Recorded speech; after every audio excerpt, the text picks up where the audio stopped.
আসসালামু আলাইকুম, সবাইকে নতুন একটি ভিডিওতে ওয়েলকাম করছি। আজকে ভিডিওতে পাবদা মাছ রান্না দেখাবো। মাঝে মধ্যে আমার পাবদা মাছ, কই মাছ, শিং মাছ এইসব মাছ একটু টমেটো দিয়ে ভুনা ভুনা খেতে ভালো লাগে, মানে মন চায় আর কি। তখন দেখা যায় যে এরকম করে ভুনা করি।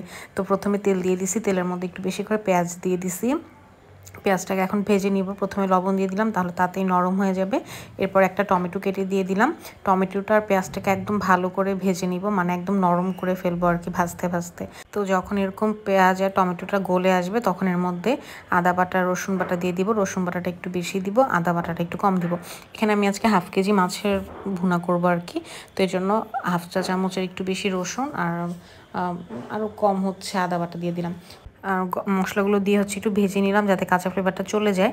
তারপর এর মধ্যে ধনে গুঁড়া, হলুদ গুঁড়া, জিরা গুঁড়া, মরিচের গুঁড়া সব কিছু দিয়ে মশলাটাকে সুন্দর করে কষায় নিব।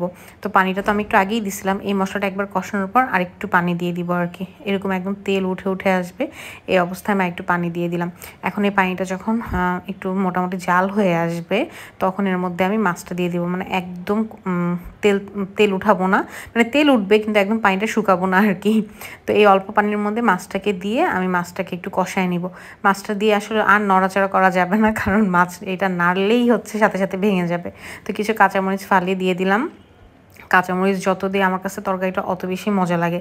তো মিনিট 10-এর মতো এটাকে আমি একটু কষায় নিয়ে এখন এই যে এরকম করে কড়াইটাকে নেড়ে নেড়ে মাছগুলোকে একটু নেড়ে চেড়ে দিচ্ছি, কারণ নিচে দিয়ে একটুখানি যদি মানে গুঁতা দেয় মাছগুলোকে তাহলে সবগুলো মাছ ভেঙে যাবে। তো এই যে এখন আমি লাস্টে মাছটা কষানোর পরে ঝোলের পানি দিয়ে দিলাম। এটাকে এখন আমি একদম কমায় নিব আর কি। তো অনেকে একটু ঝোল ঝোল খেতেও পছন্দ করেন, আমারও মাঝে মধ্যে একটু ঝোল খেতে পছন্দ করে।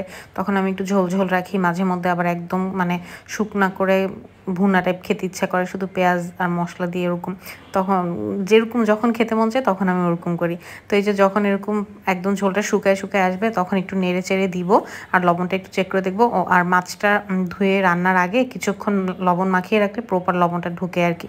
এরপর উপরে একটু ধনেপাতা দিয়ে দিব। শীতকাল ছাড়া ধনেপাতা সব কিছুতে ভালো লাগে না, কিন্তু এই টাইপ মাছগুলোতে আমার একটু ধনেপাতার ফ্লেভার খুবই ভালো লাগে। তো এই যে এরকম যখন মাছের ঝোলটা শুকায় আসবে তখন আমি মাছটাকে নামায় ফেলবো। তো আমার কাছে তো এরকম খেতে অনেক ভালো লাগে, গরম গরম ভাতের সাথে এরকম তরকারি কিন্তু খুবই মজা লাগে একটু লেবু চটকে নিলে। তো ভিডিওটি ভালো লাগলে ফেসবুক পেজটি ফলো করে দেবেন, ইউটিউব চ্যানেলটি সাবস্ক্রাইব করে দেবেন। Thanks for watching.